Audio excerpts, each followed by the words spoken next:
Hi everyone, this is Mrs. J, and today we're going to learn about permutations and probability. So a permutation is a selection of objects from a group in which order is important. So an example of a permutation would be maybe creating a passcode for your phone. So what I mean by the order is important is if you have the passcode 12345 and 54321, although they are the same 5 numbers, they count as different passcodes because the order matters.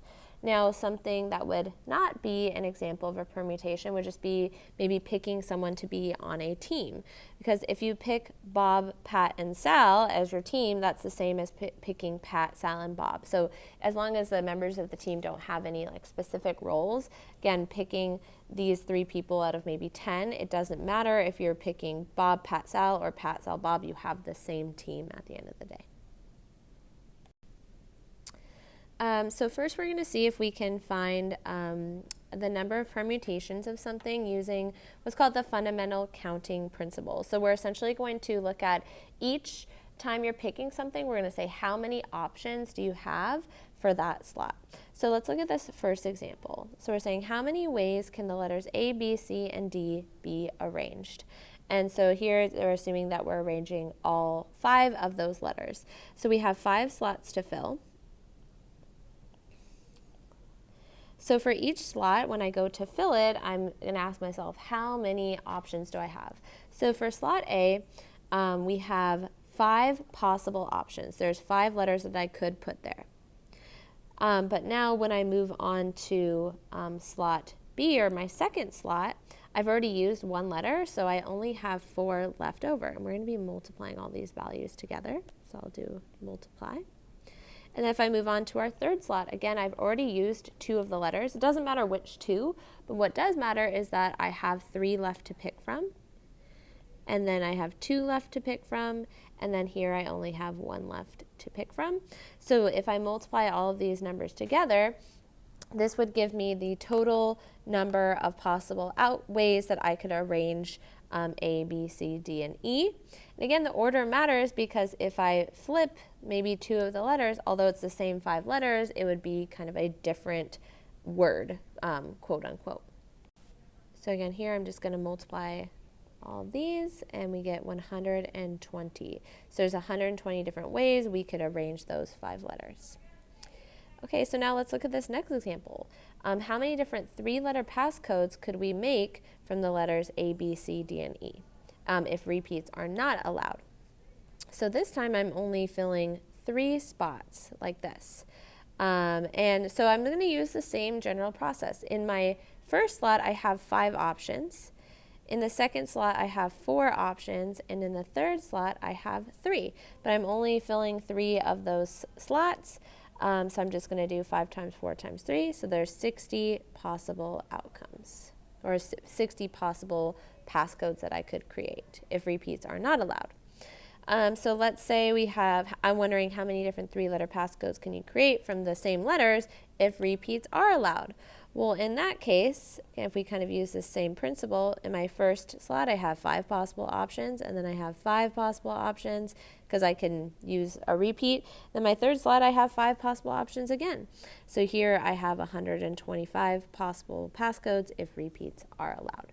So this is kind of using that fundamental counting principle where we look at each space that we're filling and we say how many possibilities do I have within that space. So that process of finding how many possible permutations there are of something using the fundamental counting principle can actually be replicated with a formula. So what we did is really just represented within this formula. So this is the number of permutations of n objects taken r at a time can be found by doing n factorial divided by n minus r factorial. So remember, factorial is where you take that number and then you multiply it by each whole number below it until you get to 1. So this is a really common way to denote a permutation, and we often say n pick r. But another way that you might see it is with a P with parentheses N R, or you might even see it like this. So this is another way of writing N pick R. I do want to point out that scientific calculators can do this computation for you. So if you find that button that says PRB, you'll see the option to calculate a permutation. So make sure you know where that is in your calculator because it can save you some time. All right, let's try to find probability using permutation. So here we have a research lab that needs a 4-digit security code, and the code can be made up of the digits 0 through 9. So there's 10 possible digits to pick from, but no digit can be repeated. So what is the probability that a scientist is randomly assigned a code with the digits 1, 2, 3, or 4 in any order? So event A would be getting a code with the digits 1, 2, 3, or 4, again in any order. So to find the probability of event A, we need to know the number of outcomes in event A, the number of ways that 1, 2, 3, and 4 can be arranged in any order. And then we also need to know the number of outcomes in our sample space, so the total number of security codes that are possible. So to find the number of codes that we would consider favorable, so the favorable outcome again is the numbers 1, 2, 3, and 4 in any order. Well, so there's 4 possible ones to pick from, and we're using all 4, so we do 4, pick 4. And then to find the total number of outcomes, well, we know that there's 10 to pick from, and we're picking 4. So this is how many total codes are possible. This is how many codes are possible that have the numbers 1, 2, 3, 4 in any order. So you can plug those into your calculator. So 4 pick 4 would give us 24, and 10 pick 4 would give us 5,040. And then we would simply simplify that, and we get 1 over 210. So that's the probability of getting a code that has the digits 1, 2, 3, and 4 in any order. Okay, let's try another one together. So here it says there are 8 finalists in a 100-meter dash at the Olympics. Suppose 3 of those finalists are from the U.S. and that all finalists are equally as likely to win. So what is the probability that the U.S. will win all 3 medals in this event? So we can call event A. So to find the probability of event A, we need to find the number of ways that those 3 people can win medals. So the number of outcomes in event A. And again, this one we are using a permutation here because when you're finishing a race, and you're getting medals, it matters what order you're in because there's gold, silver, and bronze. So there's, for this one, the order that the people finish in matter, and they count as different outcomes. And then we're going to try to find the total number of ways that those 8 finalists could fill those 3 spaces. Again, there's only 3 spaces to fill. So for the favorable outcomes, it's the 3 Americans. We're saying how many ways can those 3 Americans be arranged. And then for the total number of outcomes, we're going to say how many different ways can all 8 of those Olympians be arranged to the 3 medal places. So if you do 3 pick 3, you get 6. And if you do 8 pick 3, you get 336. Which if you simplify gives us a probability of 1 over 56. Okay, now for this one, let's find the probability that the U.S. will win no medals in this event. So let's call that event B. So we need the total number of outcomes. So how many different ways can the non-Americans, so the 5 people that aren't Americans, how many different ways can they win the medals? And then over this total outcome, which should be the same as the first part. So for this one, again, there's 5 runners that are not Americans, and we want to know how many ways can they finish first, second, and third. And then this one will be the same. So 336 here. And then if you do 5 pick 3, you get 60 over 336. And then if you simplify that, you get 5 over 28. All right, I have this one for you to try on your own, so please pause the video and give it a shot.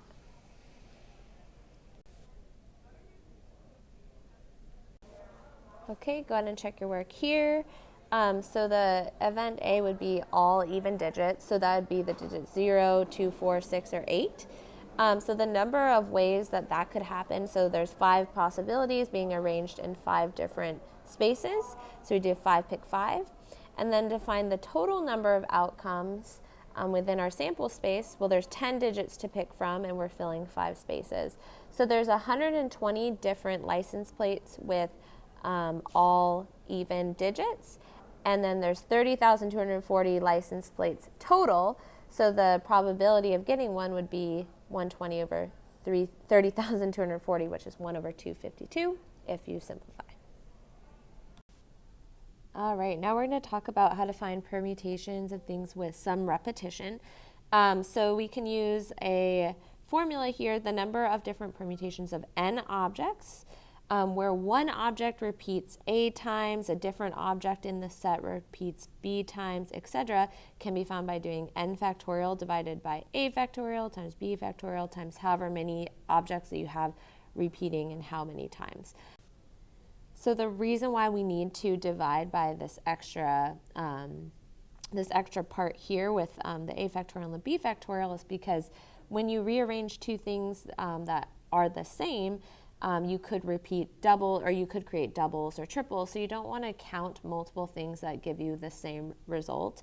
For example, if you do the letters M, O, M, so these two M's are different, right?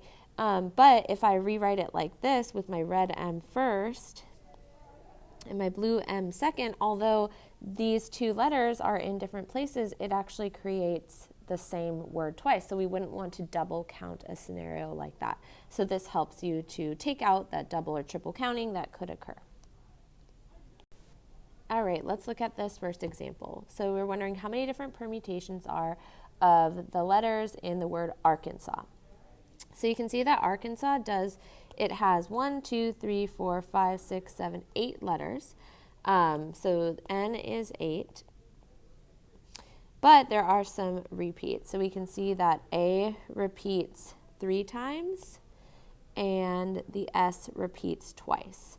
So to find the number of permutations here, we're going to do 8 factorial divided by 3 factorial, because that's the number of times A repeats, times 2 factorial. And this you can calculate by hand, or you can plug it into your calculator, and you should get 3,360 permutations. All right, let's try the second one together as well. So it says the zip code for Anchorage, Alaska is 99522. How many different permutations are there for the numbers in this zip code? So again, there are 5 total numbers, so n equals 5, but we do have repeating 9s, and we have repeating 2s. So this one we'll do 5 factorial divided by 2 factorial times 2 factorial, and this should give us 30 different permutations. All right, so now we're going to try a couple of problems involving probability with events that have repeating elements. So this says a school jazz band has 4 boys and 4 girls who are randomly lined up for a school yearbook. So we want to find the probability of getting an alternating boy-girl arrangement. So since there are 4 boys and 4 girls, first we need to find the total sample space. So for this, we know that there are 8 students, because 4 plus 4 is 8, but there are repeats. There are 4 boys, so that's 4 repeating things, and 4 girls. So to find the total number of things in your sample space, or the total number of permutations in our sample space, we're going to do 8 factorial divided by 4 factorial times 4 factorial. So 70. So this is the total number of permutations that we have for having 4 boys and 4 girls. But we want to know the probability of getting an alternating boy-girl arrangement. So for this one, there's really only 2 there's only two outcomes of the event of getting, we'll call it event A, of getting boy-girl arrangement. And the reason why there's only two is because it's boy, girl, boy, girl, boy, girl, boy, girl, or girl, boy, girl, boy, girl, boy, girl, boy. Those are the only two possible ways to get alternating boy-girl arrangement for all 8 students. So to find the probability, we simply do the probability of event A happening. We do the number of favorable outcomes over the total number of outcomes. And we'll just simplify that to 1 over 35. All right, now let's look at part B. So this is to find the probability of getting all of the boys grouped together. So again, the total number of permutations in the sample we can use from above. So it's 70. But to find the number of favorable outcomes, let's call this event B. We can kind of use some logic, or we can kind of work through this by visualizing it. So there's 8 slots. So if all 4 boys are grouped together, so they could be like these first 4 slots, they could be here, so not the first one, but then the next 4. They could be here, they could be here, or they could be the last 4. Those are the only way where they're all grouped together. So that's 5 different ways that we could have that favorable outcome of all of the boys being grouped together. So the probability of event B happening is 5 over 70, which if we simplify is just 1 over 14. So you can see here that we had to use that repeating element formula to help us find the total number of permutations in our sample space. All right, so I have one for you to try on your own, so please pause the video and give it a shot.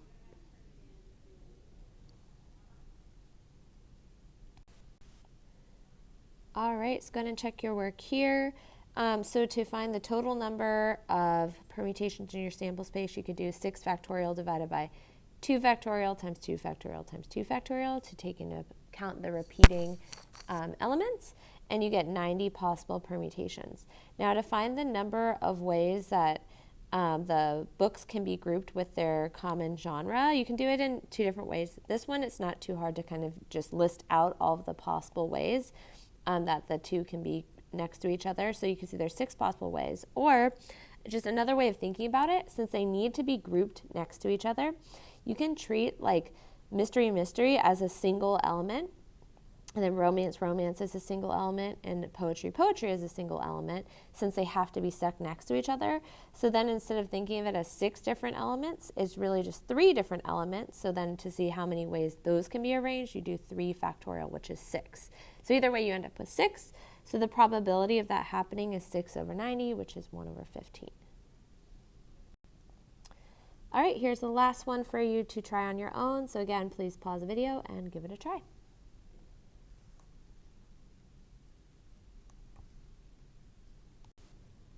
All right, go ahead and check your work here. I think this one is a little bit trickier because to find the number of ways that you can have the 2 P's next to each other, really the best way to do this is to think about, again, the 2 P's as a single letter. Since they have to be next to each other, let's just kind of bond them and treat them as one. So because if you don't do that, you can place them in these 4 different locations, but the other 3 letters can still be mixed up. So you'd have to find all of those possible permutations as well. But if you treat these as a single letter, then you just find the permutations of something with 4 elements. So then it's a little easier. It's just 4 factorial, which is 24. And then to find the probability of that happening is 24 over 60, which is the total number of permutations in the sample space, giving you a probability of 2 over 5. Okay, so that is all for today's lesson. Thank you so much for watching.